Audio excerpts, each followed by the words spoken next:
Hello students, आज हमारा जो टॉपिक है, जो चैप्टर 1 का नंबर सिस्टम का इम्पोर्टेंट टॉपिक है, जो क्लास 9 के लिए बहुत ही बेसिक पॉइंट है और इसको हमें सीखना है। इसका प्रयोग क्लास 9, 10 आने वाले जितने भी क्लासेस होंगे उसमें होता है। तो पहले हमारा जो टॉपिक है वो रेशनल नंबर है, जिसे हमें समझना है ये रेशनल नंबर है क्या, हम सभी जानते हैं। लेकिन 9 के हिसाब से इसमें कुछ एलोबरेशन, इसे कुछ अलग तरीके से क्लास 9 में समझाया गया है, हमें इसे समझना है। इसके लिए हम लोग छोटे छोटे एग्जाम्पल्स का प्रयोग करेंगे। लेकिन सबसे पहले हम इसे डिफाइन करते हैं। तो रेशनल नंबर जिसे हम Q से डिफाइन करते हैं, इसका डिफाइन करने का जो सिंबल है वो Q है। इसे हम डिफाइन अगर करें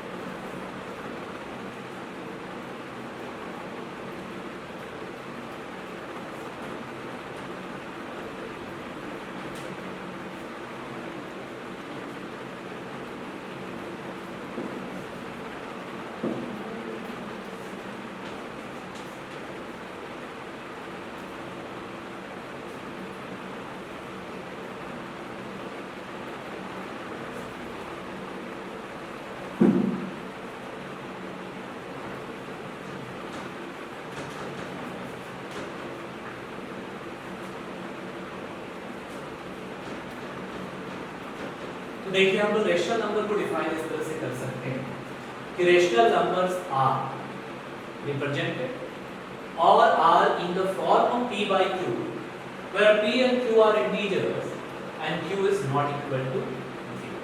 अलग-अलग बुक्स अलग-अलग कांसेप्ट है, लेकिन मूल जो कांसेप्ट है, जो मेजर कांसेप्ट है रेशनल नंबर का, वो यही है कि ये p by q के फॉर्म में रिप्रेजेंट किया जा सकता है और q और p दोनों को इंटीजर होनी चाहिए और q की जो वैल्यू होगी वो 0 के बराबर नहीं होगी। इसका मतलब क्या है कि जैसे हम लोग 4 by 5 को लिख सकते हैं, जहां पर 5 0 नहीं है, ये एक रेशनल नंबर है। हम -4 by 5 लिख सकते हैं, ये भी एक रेशनल नंबर है। 8/9 लिख सकते हैं, -8/9 लिख सकते हैं, -8/-9 लिख सकते हैं, 6/4 लिख सकते हैं, -6/4 लिख सकते हैं, 0/2, 3, 4, 12, 100 कुछ भी लिख सकते हैं, लेकिन न्यूमरेटर में ही 0 रहेगा, डिनोमिनेटर में 0 नहीं रहेगा। उसी तरह से हम लिख सकते हैं 18/12 लिख सकते हैं, 12/18 लिख सकते हैं। इस तरह से बहुत सारे नंबर लिख सकते हैं, 4 itself लिख सकते हैं। तो ये सभी के सभी आप जो देख रहे हैं कि रेशनल नंबर जो p by q के फॉर्म में रिप्रेजेंट होता है, p और q इंटीजर्स होते हैं और q is not equal to 0, q को 0 नहीं होना चाहिए। तो यहाँ पर ढेरों एग्जांपल है। तो ये हमारे छोटी क्लास के हिसाब से ये डेफिनेशन है, लेकिन अगर हम बड़ी क्लास में आ गए तो थोड़ा इसे भी समझा जाए। जैसे सपोज करें यही 4 by 5 को अगर हम कंसीडर करते हैं, तो हम 4 को 5 से अगर डिवाइड देते हैं तो देखते हैं क्या ये टर्मिनेट होता है, क्या ये डिवाइड हो सकता है कि नहीं। तो ये 4 में डिवाइड नहीं जा करके एक डेसिमल का प्रयोग किए तो 8 टाइम्स गया और ये डिवाइड हो गया और रिमाइंडर यहाँ पर क्या मिला हमें, 0। रिमाइंडर क्या मिल गया, 0 मिल गया। उसी तरह से अगर मान लीजिए कि 8 है या 18 है और इसको हम लोगों ने 5 से डिवाइड किया सपोज, तो यहाँ से 5 से ले गए, 3 टाइम्स ले गए, ये 15 हुआ, फिर 3 आया और ये 6 टाइम्स गया, फिर यहाँ भी रिमाइंडर 0 हो गया, मतलब ये डिवीजन कंप्लीट हो गया, कुछ बचा नहीं शेष। अगर हम लोग 17 है और इसमें 2 से डिवाइड करने चले, 8 से भी हम डिवाइड कर सकते हैं, 8 से डिवाइड करने चले तो देखिए ये डिवीजन 2 टाइम्स पॉसिबल होगा, 16 रिमाइंडर 1, ये 10। 2 की टेबल 8 के टेबल के हिसाब से ये 1 आया, अगर डेसिमल के कारण से, फिर 1 टाइम्स हम ले गए, रिमाइंडर बचा 2, फिर ये डेसिमल के कारण से 20 हो गया, फिर 8 से डिवाइड किया 2 टाइम्स, 16, फिर आपके पास रिमाइंडर बचा 4, डेसिमल के कारण से 0 बढ़ गया और ये डिवाइड 5 टाइम्स गया और फिर 40 टर्मिनेट हो गया, रिमाइंडर फिर से 0। मतलब ये पूरी तरह से डिवाइड हुई। अगर हम लोग ऐसा ही कोई नंबर ले लें जैसे 5 ले लें और इसमें 16 से डिवाइड कर दे चलें, तो देखिए अगर 16 से 5 में डिवाइड देते हैं हम डेसिमल लेते हैं 0, अब ये 50 हो गया। 16 के टेबल ये 3 टाइम्स हम ले जाते हैं, फिर ये डेसिमल के कारण से 20 हो जाता है, फिर 1 टाइम्स और जाता है, 4 बचता है, फिर ये डेसिमल के कारण से 40 हो जाता है। अब इसमें ये 2 बार जा रहा है, रिमाइंडर 8 आता है, डेसिमल के कारण से 80 हो जाता है और ये या फिर 5 टाइम्स जाता है, फिर 80 आया, दोनों एलिमिनेट हो गए, रिमाइंडर 0। अब आप जितने भी एग्जाम्पल हैं यहाँ अगर आप देखें कि सभी के सभी रेशनल, जैसे अगर हम पहले को देखते हैं तो ये आपका क्या था 4/5 था, रिमाइंडर 0 आ गया। यहाँ देखिए हम लोगों ने 18 को 5 से डिवाइड किया, रिमाइंडर 0 आ गया। यहाँ हम लोगों ने 17 को 8 से डिवाइड किया, रिमाइंडर 0 आ गया। और इस जगह 5 को हम लोगों ने 16 से डिवाइड किया और रिमाइंडर भी 0। इन सभी जगह हम देखेंगे रिमाइंडर 0 आया, इसका मतलब ये पूरी तरह से डिवाइड हो गया, पूरा डिवाइड हुआ, रिमाइंडर 0 आ गया। ऐसे कर्म को हम लोग क्या कहेंगे अब टर्मिनेटिंग डेसिमल एक्सपेंशन। मतलब एक रेशनल नंबर को अगर हम डिवाइड करेंगे तो रेशनल नंबर क्या हो सकता है, टर्मिनेटिंग भी हो सकता है। तो यहाँ से ये जितने भी केसेस हुए ये इंडिकेट करते हैं कि रेशनल नंबर टर्मिनेटिंग होते हैं। टर्मिनेटिंग मतलब डिवाइड हो जाएगा, पूरा डिवाइड हो जाएगा, रिमाइंडर 0 बचेगा। तो अब हम लोगों ने इतने सारे डिफिनेशन से जो चीज लाया, जो समझे, वो क्या है, टर्मिनेटिंग।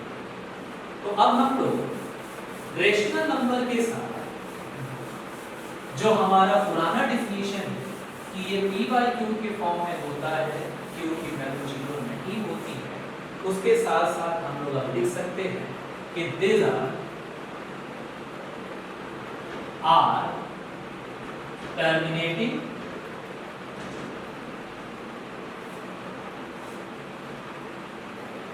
decimal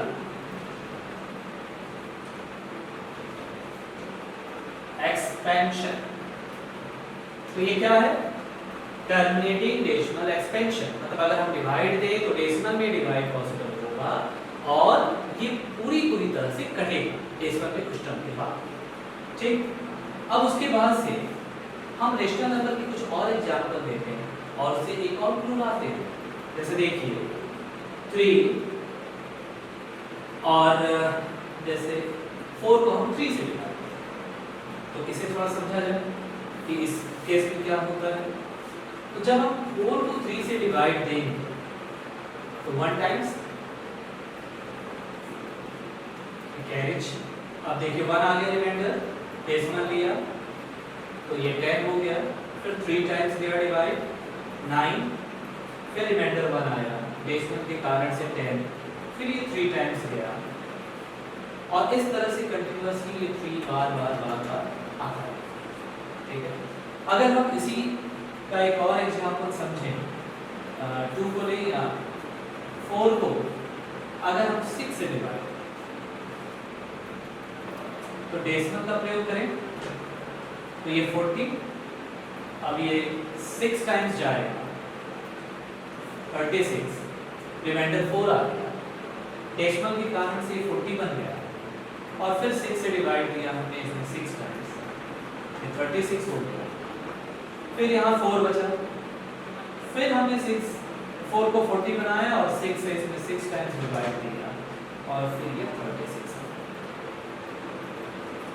ये देखिए ये डिवीजन कंटिन्यूअसली इनफाइनाइट टाइम्स चलता जाएगा, बार हमें 6 मिलता रहेगा, बार हमें 4 रिमाइंडर मिलता है, ये टर्मिनेट नहीं होगा। ये कहीं कट नहीं रहा। अब अगर हम लोग किसी और एग्जांपल को लें, जैसे सपोज करें 20 को 9 से डिवाइड करते हैं तो देखिए इस 20 को अगर हम 9 से डिवाइड करने चले 2 टाइम्स तो ये 2 रिमाइंडर फिर आया, डेसिमल लिया हमने 20 बन गया, फिर इसमें 2 टाइम्स ले गए, फिर 18 आया, फिर रिमाइंडर 2 बचा, डेसिमल के कारण से 20 हो गया, फिर 2 बार डिवाइड किए, फिर इसमें रिमाइंडर 2 आया, कंटिन्यूअसली ये बढ़ता है। यहाँ भी हम पाते हैं कि ये टर्मिनेट नहीं हो रहा है, रुक नहीं रहा है, ये कंटिन्यूअसली बढ़ता जा रहा है और बारी बार एक ही नंबर आपको रिपीट करता हुआ दिख रहा है। जैसे यहाँ पर .66666, यहाँ पर देखिए 1.3333, 2.2222, ये कंटिन्यू हो रहा है, बार बार आ रहा है। तो ऐसे जो रिपीटेशन होते हैं, जो रिपीट करता है, ये भी हमारा रेशनल नंबर का एक प्रॉपर्टी है। मतलब कुछ रेशनल नंबर ऐसे हैं जो टर्मिनेट हो सकते हैं, तो इनसे हम ये आप कह सकते हैं कि कुछ हमारे रेशनल नंबर ऐसे भी हैं जिनमें रेकरिंग या रिपीटिंग डेसिमल एक्सपेंशन की बात होती है। तो अब हम लोग इसमें कह सकते हैं इन सभी एग्जांपल के बिहाफ पर कि दीज आर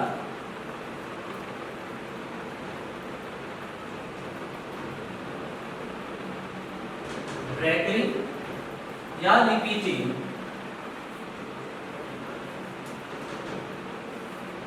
डेसिमल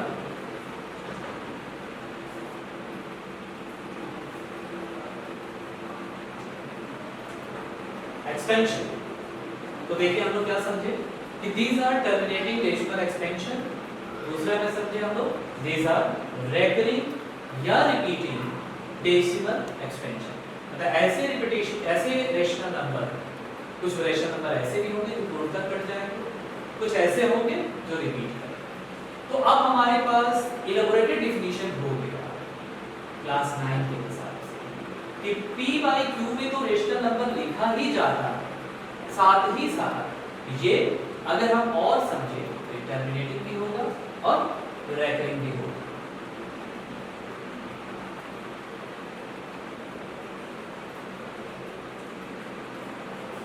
अब हम लोग रेशनल नंबर के कुछ प्रॉपर्टीज पर आते हैं।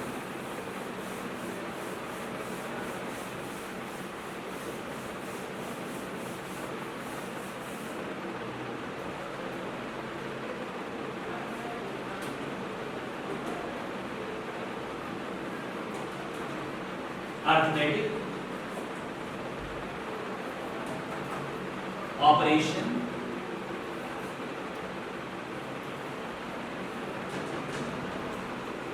On rational number. तो रेशनल नंबर पे अरिथमेटिक ऑपरेशन के बारे में हम पढ़ते हैं। क्या होता है अरिथमेटिक ऑपरेशन? अरिथमेटिक जब भी वर्ड आए इसका मतलब आप समझें प्लस, माइनस, मल्टीप्लाई और डिवाइड। तो अरिथमेटिक ऑपरेशन सीखने से पहले हमें कुछ और प्रॉपर्टीज को ध्यान देना होगा और उसमें सबसे पहला प्रॉपर्टी आता है कॉम्यूटेटिव।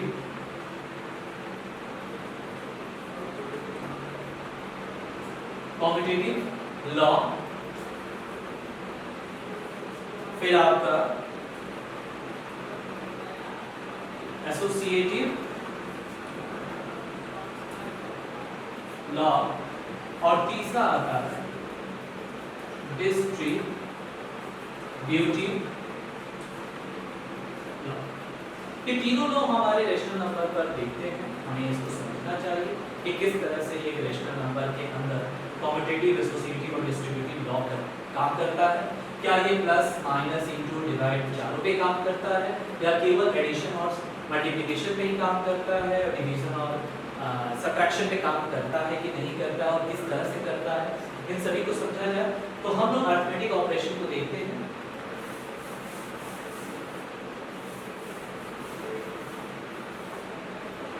अब देखते हैं अरिथमेटिक ऑपरेशन में addition of rational numbers. Addition of rational number की बात है तो यहां पर आपको ये चीज सीखना पड़ेगा कि क्या इसमें कॉम्यूटेटिव लॉ काम करता है, क्या इसमें एसोसिएटिव लॉ काम करता है और क्या इसमें डिस्ट्रीब्यूटिव लॉ काम करता है। तो कि ये प्रॉपर्टीज जो हैं ये हमारे बच्चों के लिए सबसे ज़्यादा प्रॉब्लम क्रिएट करते हैं। बहुत सारे बच्चे इसको समझ ही नहीं पाते हैं, इसमें काफ़ी डिफरेंसेस उनके दिमाग में क्रिएट हो जाता है कि है क्या, यूज कैसे होता है। तो चलिए एडिशन ऑपरेशन नंबर में हम लोग कॉम्पिटेटिव प्रॉपर्टी को पढ़ते हैं।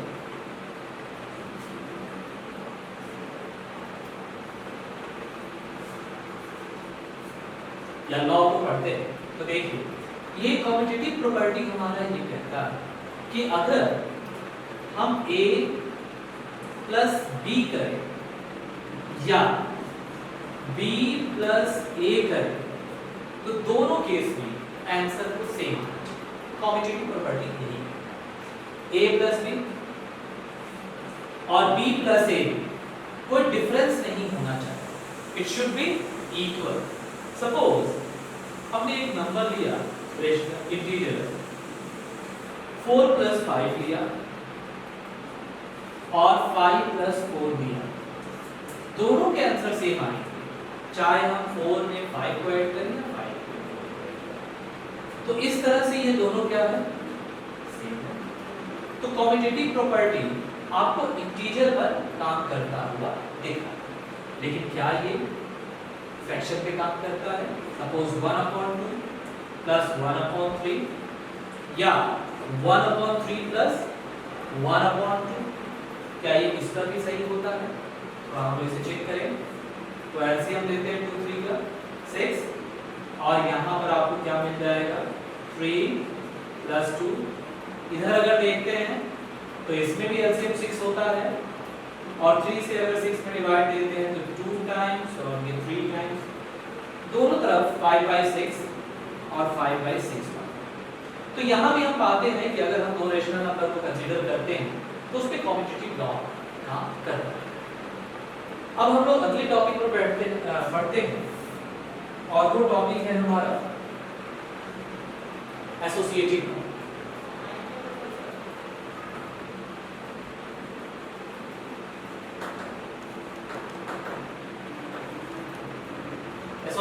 एसोसिएटिव लॉ या प्रॉपर्टी की अगर हम बात करें तो यहाँ पर समझिए कि हमारे पास अगर A, B और C 3 ऐसे नंबर हैं जिनको हमें जोड़ना है, ऐड करना है। तो तीनों का एडिशन में हम क्या कर सकते हैं? सबसे पहले या तो हम A प्लस B को जोड़ें फिर C को जोड़ें, या हमारा मन कि हम A plus B plus C में B और C ब्रैकेट यहाँ पर बना रहे हैं। ब्रैकेट बॉटम स्कूल में आप सभी लोग पढ़ चुके हैं कि सबसे पहले हम लोग ब्रैकेट सॉल्व करते हैं। तो यहाँ देखिए A plus B plus C है, तो A और B को हम लोगों ने ऐड करा फिर उसमें C को ऐड किया। दूसरा अगर कंडीशन देखें A plus B plus C, जिसमें हमने B और C को पहले ऐड किया फिर उसमें A को ऐड करा, या हम ऐसा कर सकते हैं कि A C और B, मतलब B को पीछे लिखा और A C को पहले जोड़ करके फिर उसमें B को। ऐसे जितने भी एग्जांपल जिसमें एसोसिएटिव लॉ ऑफ एडिशन लगेगा वो हमेशा हमेशा इक्वल रिजल्ट लेंगे। जैसे देखिए कि 4 प्लस 5 प्लस 6 हमें ऐड करना है, तो हम चाहे 4 प्लस 5 को ऐड करके तब उसमें 6 जोड़े, या हम 4 को छोड़ दें 5 और 6 को ऐड करके तब उसमें 4 जोड़े, या हम 4 और 6 को ऐड करके तब उसमें 5 को ऐड करें। देखिए हमारा आंसर हमें क्या मिलेगा 15 मिलेगा। बस ये प्रोसेस है जिसे आप पहले इनिशिएट करें। कहीं आपका इनिशिएशन 4 और 5 के साथ हो रहा है, कहीं आप इनिशिएट 5 और 6 के साथ कर रहे हैं, कहीं 4 6 के साथ। But in each and every time we are getting the same result. अगर हम इसी तरह से किसी एक फ्रैक्शन की बात करें 1/2, 1/3 और 1/4 को ऐड करना हो, तो क्या यहाँ भी हमारा रेशनल नंबर के जो प्रॉपर्टीज है, मतलब एसोसिएटिव लॉ क्या काम करता है, इसे अगर हम चेक करते हैं तो 1/2 प्लस 1/3 प्लस 1/4, या हम 1/2, 1/3 और 1/4 की बात करें, इन दोनों को ऐड करके 1/2 से जोड़ें या 1/2 और 1/3 को ऐड करके 1/4 को जोड़ें तो क्या आंसर सेम आएगा? इसे चेक करते हैं हम लोग।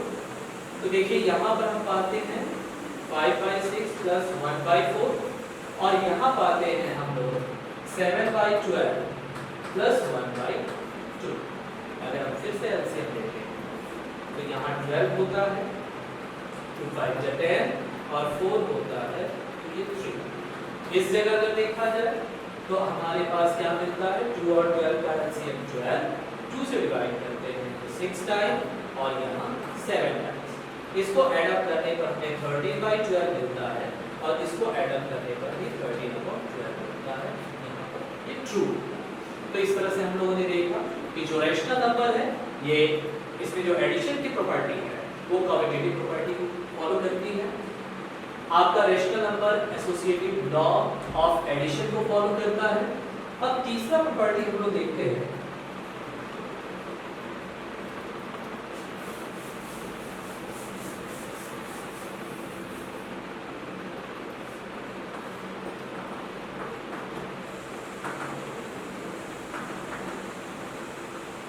डिस्ट्रीब्यूटिव लॉ या प्रॉपर्टी की बात किया जाए, क्या ये डिस्ट्रीब्यूटिव प्रॉपर्टी की फॉलो अप होता है कि नहीं एडिशन के केस में?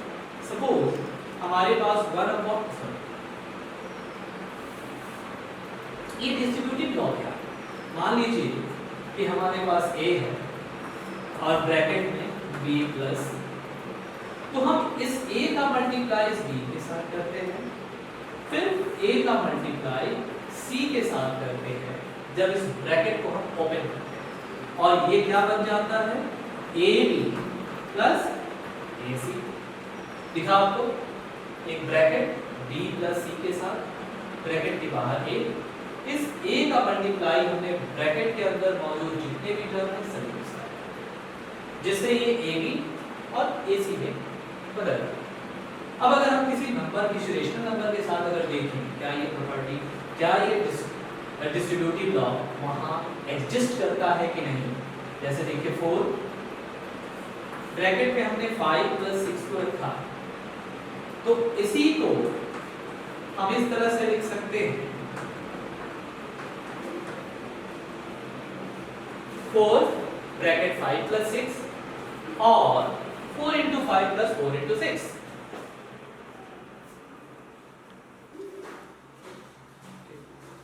तो यहां हम पाएंगे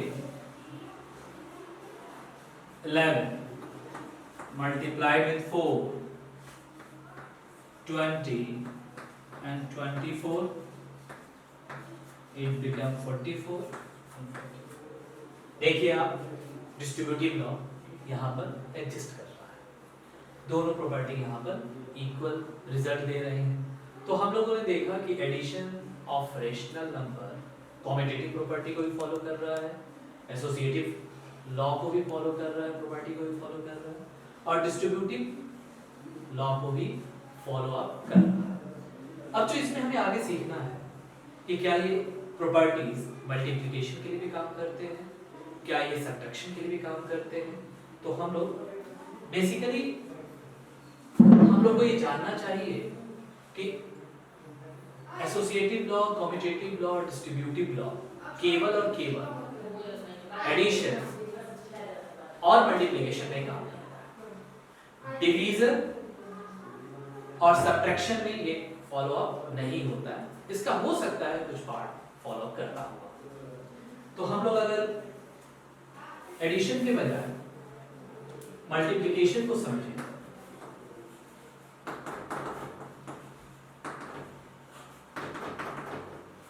मल्टीप्लिकेशन ऑफ रेशनल नंबर को समझा जाए,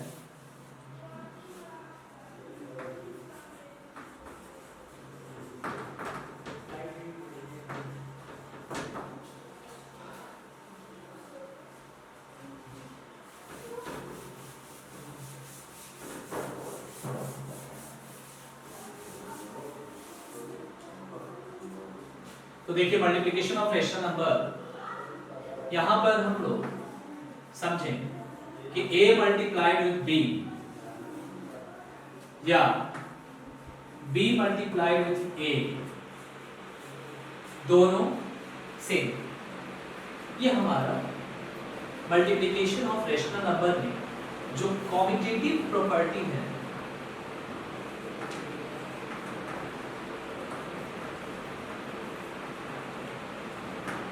वो इस तरह से काम तो क्या कहता है, क्या a मल्टीप्लाइड विथ b और b multiplied with a equal है?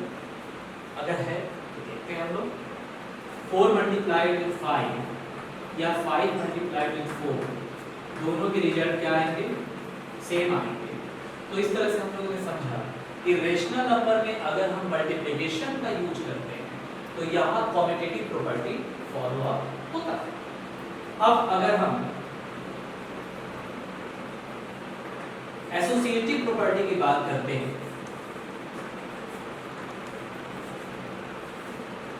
जैसे a multiplied with b multiplied with c, a b c के बीच में मल्टीप्लिकेशन करना है तो हम लोग कर सकते हैं b और c का पहले मल्टीप्लिकेशन देन आफ्टर a का मल्टीप्लाई विद द रिजल्ट, या हम ऐसा कर सकते हैं a और b में मल्टीप्लाई करने के बाद c का मल्टीप्लाई, या हम ऐसा भी कर सकते हैं a और c का मल्टीप्लाई करके b का मल्टीप्लाई। ये हमारे पास जो प्रॉपर्टीज है इसे हम एसोसिएटिव प्रॉपर्टी ऑफ मल्टीप्लिकेशन कहते हैं।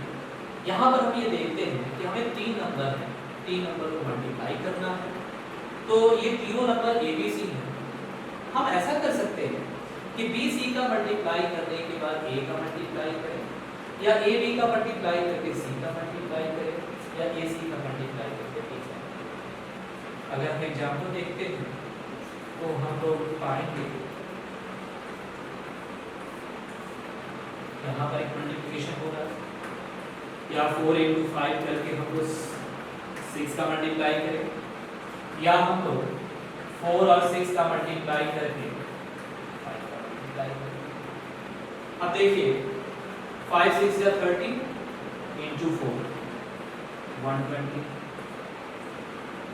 फिर यहाँ पर देखिए 4 5 जा 20 और 20 into 6 यहाँ भी 120, या 4 6 जा 24 into 5। इन तीनों जगह हमें आंसर में कोई डिफरेंस नहीं मिल रहा है। इसका मतलब मल्टीप्लिकेशन जो है ये एसोसिएटिव प्रॉपर्टी को फॉलो अप कर रहा है। अब हम लोग अगर तीसरे पॉइंट पे आते हैं जो इसका पॉइंट है डिस्ट्रीब्यूटिव लॉ।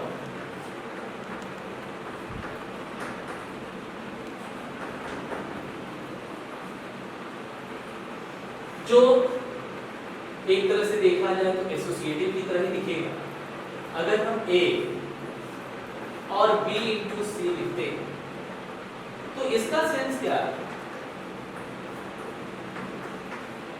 यही है, हम तीनों में मल्टीप्लाई कर दें आंसर तो हमारा सेम आएगा।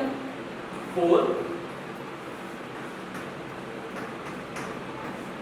या तो यहां देखिए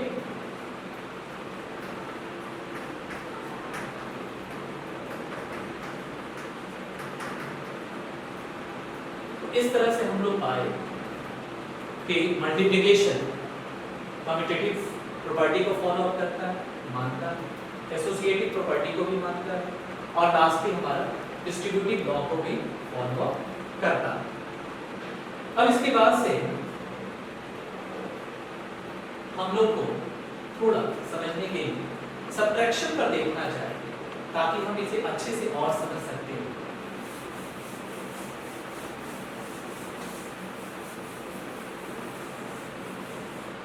तो अगर हम समझें कि जो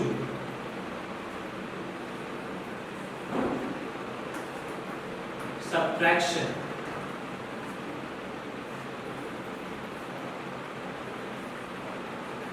फॉलो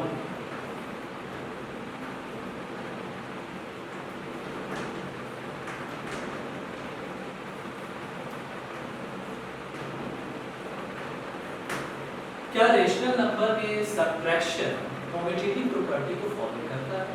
अगर हम इसको समझने की कोशिश करें, जैसे देखिए कि हमारे पास अगर a माइनस बी क्या b माइनस a के बराबर है, अगर हम इसे समझें तो हम यहाँ पाएंगे क्या कि अगर हम 5 माइनस 4 करते हैं तो क्या ये केस हमें 4 माइनस 5 के रिजल्ट के बराबर रिजल्ट देगा? जैसे a माइनस बी क्या b माइनस a के बराबर है, तो अगर हम यहाँ सॉल्व करें तो देखिए एक तरफ हमें 1 मिलता है फिर माइनस 1 मिलता है, ये दोनों बराबर नहीं है। तो अगर ये दोनों बराबर नहीं है तो इसका मतलब कम्यूटेटिव प्रॉपर्टी सब्ट्रैक्शन फॉलो नहीं करता। तो हमें अब दिमाग में ये रखना है कि कम्यूटेटिव प्रॉपर्टी, एसोसिएटिव प्रॉपर्टी और डिस्ट्रीब्यूटिव प्रॉपर्टी केवल और केवल प्लस मतलब एडिशन और मल्टीप्लिकेशन के द्वारा ही फॉलो किया जाए। सब्ट्रैक्शन और डिवीजन में ये गलत हो जाता है। तो हमारे लिए केवल मल्टीप्लिकेशन और एडिशन में ही इन प्रॉपर्टी का यूज है। तो ये सब कुछ हमारे पास रेशनल नंबर के बारे में थी।